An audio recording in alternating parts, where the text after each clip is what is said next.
Okay, so now that we've derived what Gibbs free energy is and what it means and why it's important, let's talk about how to calculate delta G of a reaction. And so here again we have delta G, the little 0 or the degree symbol means the standard change in free energy. So remember your standard state conditions: 25 degrees Celsius, 1 atmosphere, 1 molar concentration. Okay, so pretty much there's 3 ways that we're going to do this. Yes, you need to know all 3 of the strategies. So method 1 here, using the same Gibbs free energy equation, delta G 0 equals delta H minus T delta S. So the first thing you need to do is you need to find delta H of reaction. Well, delta H reaction. And so it's the same thing we've done before. Delta H products minus summation in delta H reactants. Okay? So then you plug it in there. Next thing, find delta S 0 of reaction. Same thing we did there, summation in delta S 0 products minus summation in delta S 0 reactants.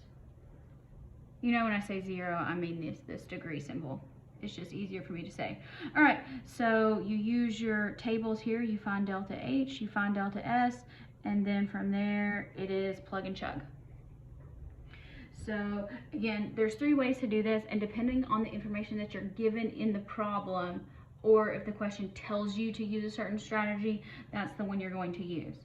So here's our reaction. So this is sulfur dioxide mixing with oxygen to get sulfur trioxide. We want to know delta G reaction and determine whether it's spontaneous. So there's 2 parts to this question. Make sure you answer both of them.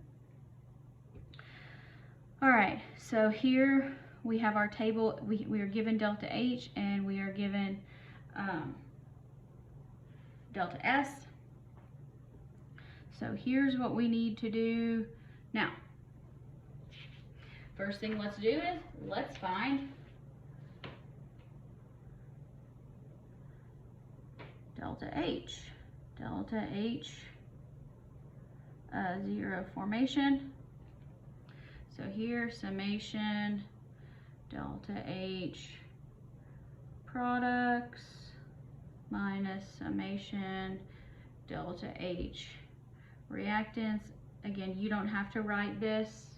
Again, if you remember how to do it, but this is my lecture, so I get to do it how I want to. All right, so products, we only have 1 product here. That's SO3. Make sure you're looking at in the correct row, in the correct column. I know that sounds intuitive, but it's a mistake that I have made before, and I have graded many papers where that has happened. Okay, so here is SO3 and delta H, so negative 395.7. This is kilojoules. There's only 1 mole, so we'll do that, kilojoules per mole, just for it to be included. All right, so there's our first bracket for our products. Now for our reactants, SO2, negative, well, there's 1 mole, do that first, negative 296.8 kilojoules per mole, plus, be careful here, 1/2 mole, so that matters. Oxygen, well, that's 0, so it doesn't really matter, but it might, so be careful. All right, moles, moles, moles, moles are gone. That's gone. Okay, so here, negative 395.7 kilojoules minus negative 296.8 kilojoules. So that equals what, negative 395.7 minus negative 296.8. Negative 98.9. Negative 98.9 kilojoules. So that's delta H. Now we need to find delta S. So same thing, in delta S, products, summation in delta S, reactants. All right, so same thing, products here, there's only one of them. 256.8,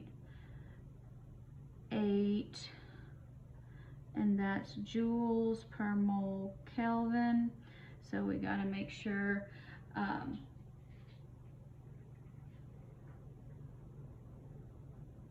we do this. I'm going to wait and do my Kelvin conversion at the end, but I do know there's only 1 mole, so I'm going to go ahead and cancel that out. All right, minus 1 mole of SO2, 248.2 joules per mole Kelvin. Again, you need to make sure you have your units here, plus 1/2 mole times 205.2 joules per mole Kelvin. Again, it doesn't matter which strategy you use, these are going to take a lot of paper. All right, so now here we have 256.8 joules per Kelvin minus 248.2 joules per Kelvin plus what is 1/2 times, I hear 0.5 times 205.2. So it's 102.6, and that's joules per Kelvin.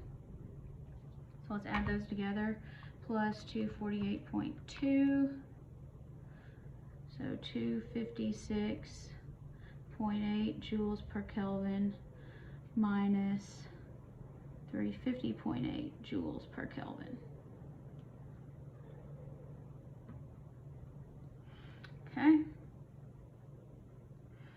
Now that becomes 256.8 minus that, negative 94. Negative 94 joules per Kelvin. All right, now think about this. This is negative, so it says the entropy in this reaction decreased. Well, that makes sense because we went from 1.5 moles down to 1 mole. So that's okay. Always check your signs. Check to make sure, do a quick reality check.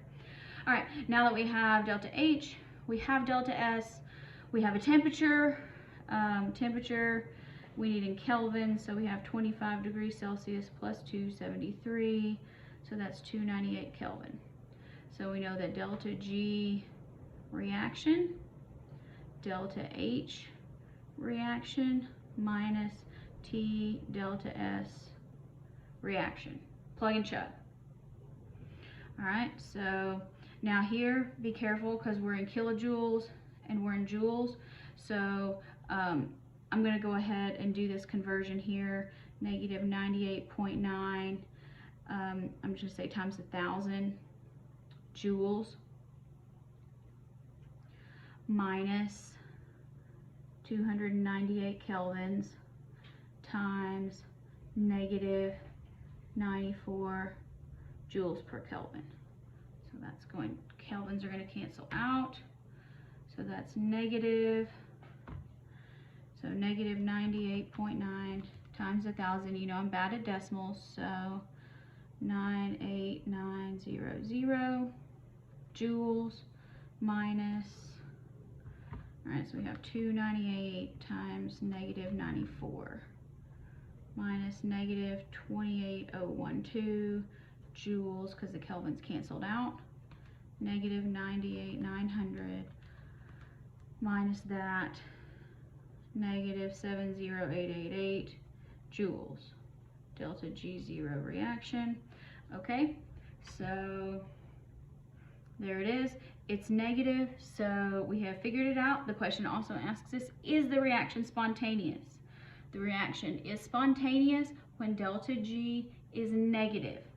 So yes, so let's just go ahead and write spontaneous, and we'll put a box around all of it. So that's the first method. You're given a table, calculate delta H, calculate delta S, and then use your standard free energy equation, plug and chug.